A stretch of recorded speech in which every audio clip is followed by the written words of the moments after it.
It was at this spot where Captain Dave Poole launched his assault from the south. About 50 of the garrison soldiers were out on a hunting and foraging expedition, and the remaining 100 or so were cooking lunch down by the springs, by which Baxter Springs gets its name. At the first sign of trouble, they rushed back to the fort to grab their weapons, while Captain William Gregg started his attack from the east.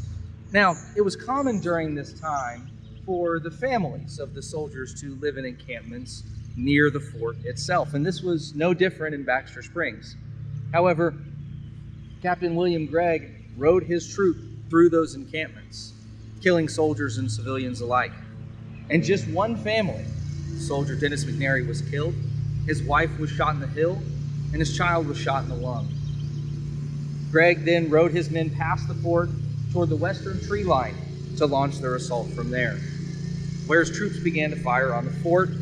It was during this assault that the Union Lieutenant James B. Pond of the 3rd Wisconsin Cavalry earned the Medal of Honor for single-handedly firing several howitzer artillery rounds and holding off the Confederate assault. One of the main reasons why this is so impressive is that this task requires about 7 to 10 soldiers. And his actions, along with the others of the fort, were successful in staving off the Confederate assault.